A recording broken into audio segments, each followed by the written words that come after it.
amazing, beautiful people. My goodness, I love it. I can't believe we're in week 11 already. So we are nearly there for this series on relational intelligence and how to win in the game of your life. Ultimately, this is what we're all about. And we're coming to kind of the end.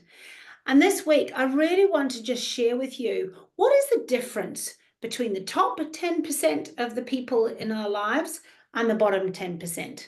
So this is people in life in general. What's the difference between the top and the bottom?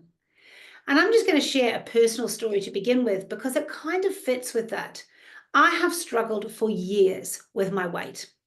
I'm on fire when my why is strong enough. I have a clear goal and a great coach to work alongside to keep me on track and accountable. I managed to lose 18 kilos last year thanks to lovely Teresa Kowalczyk and her program that she did. And it was brilliant. And I maintained it and it was amazing while I was walking with her. And then when I got to where I wanted to be, I got to oh my goodness, this is it. I'm in my dream. I'm there. And my coach moves on and I fall back into old habits and I've piled some of the weight on. So why am I sharing this with you? Like, what's the point? Partly because I think many of us can relate to this pattern of behavior where we get to our goal, we achieve it, we're like, boom, we've nailed it. And then we take our eyes off the prize and we take our foot off the gas and we end up literally dropping back to our old floor. The floor that we believe we are capable. Our floor is what we believe we are capable or that we deserve. It's like our comfort level. It's a bit like a comfort blanket. It's really unhelpful, just quietly. It's our safe place. But actually, because it's familiar, it's what we know. It's like, oh, this is where I've always been. And then there's no opposition. It's all very cruisy, but it's like almost there's no opposition. So you just go, across the board. It's really unhelpful. However, comfortable is far more dangerous than uncomfortable. When we're comfortable, we stay as we are, we don't move, and we stay trapped, and we actually expand whatever that is. And sometimes it's not good. It keeps us trapped and believing that we're less than. Now, I share this story and I share this because I have been blessed to work with some of the top or walk alongside some of the top CEOs, that top 10% award-winning business leaders. And then I also get to work with the other end of the spectrum, with those struggling physically, mentally, or emotionally. And I have discovered some key factors that differentiate these here and these here. And the first one is having a clear vision or purpose. Those that are in that top 5-10% know exactly where they're going, know what they're here for, and know what their lane is. They are super clear, super focused. And those that are in the bottom 10% aren't so clear. They find that more challenging. They probably live day to day. It's like, oh, well, I'll get up and see what happens today. The top 10% believe in their ability to achieve it. They might not be personally capable of achieving it, but they know that with a team around them or getting the right people, that is totally, that goal of whatever it might be, rocket ship, whatever it is, that goal is totally achievable. It's a stretch. It's stretching them beyond what they know now and beyond what they think they're personally capable of, but they know they can do it. They absolutely believe that they can achieve it with the right people. And then those that are in the bottom 10% aren't believing that at all. They're believing actually that today is how it's always going to be. Nothing's going to get better. It's always going to be like this. And there isn't that vision. There isn't that drive to move them forward. So they end up moving backwards rather than forwards.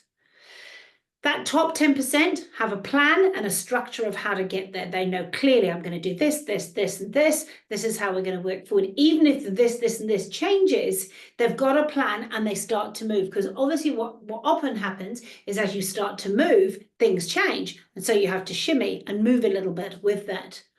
Whereas the bottom set, that bottom 10%, they don't move. They haven't got a plan and a structure. They'll just see what this happens. They might have a bit of a plan, they might have a bit, but if it changes, it's like, oh my goodness, everything falls over because they've got this, whatever it is that's in their head, that's how it has to be. And it's very structured, but it's actually just very same. And number 4 is that they get a great coach or a mentor that is ahead of you on the journey. So these top 10%, they invest in people that are ahead of them. They invest in masters minds and business networks and where they can really pump and work together collaboratively to achieve more, because together everyone achieves more. Whereas those that are in the bottom percent will often try and do it themselves, do it on their own, and no, I need to do it. And so there's a clear difference between the two. The reality is you can have all the systems and processes in the world, and they'll only work if you believe in them and you have good support. And this morning I was coaching specifically on an excellent evening routine coming from Dr. Benjamin Hardy and an outstanding morning routine that comes from Hal Elrod. And they are brilliant when you've got a vision, but you need to have that vision. So what makes the difference? We can see now, top 10% have massive stretch goals, a vision that they cannot achieve on their own. The bottom 10% have day-to-day things that they would like to achieve that are generally in their control. The top 10% live future present.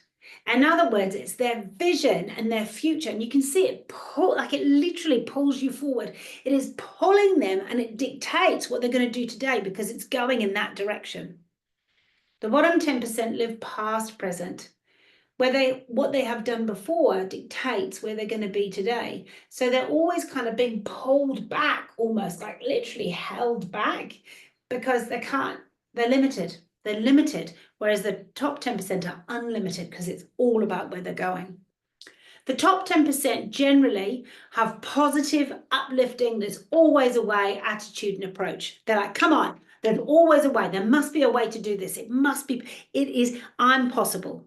I'm possible. Whereas the bottom 10%, it's impossible. There's a whole difference between that. They often have a negative, deflated, second-guessing doubt attitude. Oh no, well, what if this happens and what if that happens? And oh, maybe, no, I should just keep myself safe and not move forward. It's so unhelpful. And I say that like, it's not like I don't get these moments too. The top 10% have a strategy and a plan to achieve and stretch their goal or vision. They know if I do this and I do this and I do this, and I might not know all the steps, but if I start these steps, I'm going to open up and it's going to work for me. Whereas those in the bottom percent are basically hoping they're going to win lottery, or someone's going to do something for them. They're going to magically get promoted, or something is going to happen that is going to be done for them. And the top 10% invest in coaches and mentors to speed up things up, to give them that acceleration so they can do it quicker. They can compact time to get to where they want to go. They often achieve in 1 year what the rest of us might take in 10. It's amazing. They 10x because of the systems and the people that they use. And because they believe in themselves and they know they can do it.